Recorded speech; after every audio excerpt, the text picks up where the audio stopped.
Magandang gabi mga kaagimat, mga kamutya. Eto na naman po ulit ako, si Pepeng Agimat TV, para magbahagi sa inyo ng kaunting kaalaman tungkol dito sa mutya ng tahong na naging bato. Siguro guys ay alam naman natin lahat kung ano po ang tahong.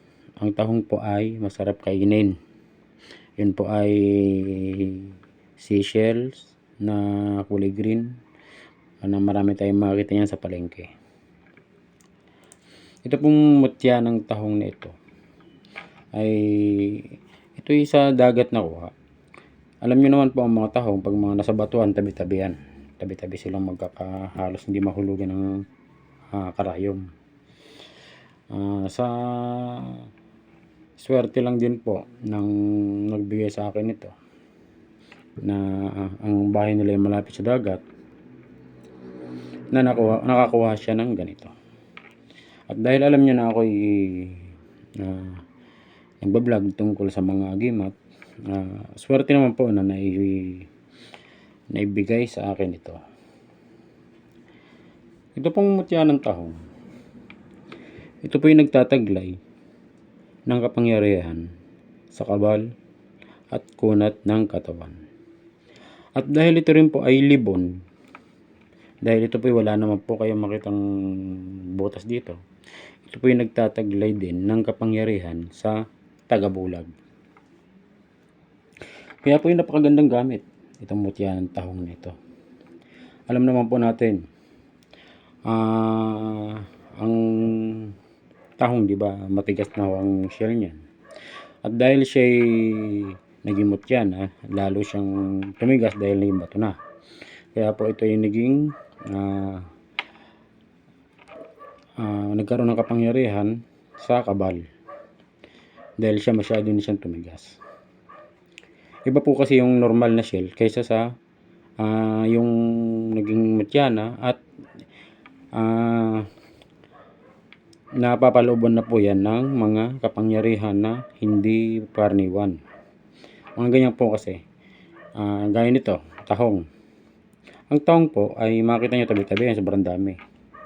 Sabihin natin sa 1,000 perasong tahong, kung talagang hindi ka po pala rin napakitaan ng mga ganitong bagay, hindi ka talaga makakakita. Ganun po yan. Kasi po yan ay bibihira yan. Ito ay bibihirang makita.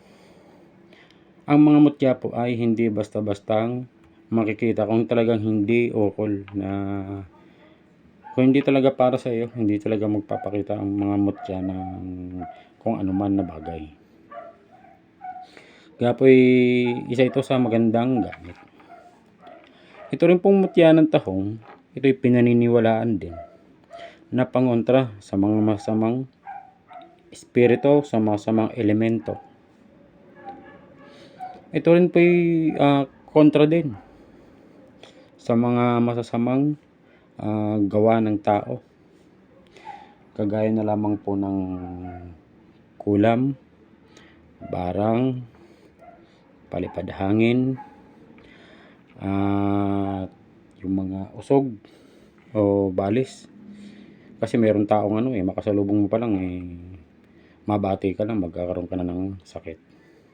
Ito po yung napakagandang pangontra sa mga ganun. Dahil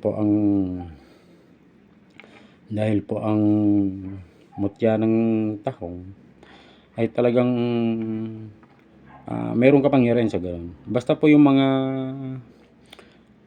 seashells na naging mutya, yan po yung may kapangyarihan na pangontra sa mga masamang espiritu at sa mga masamang gawa ng tao.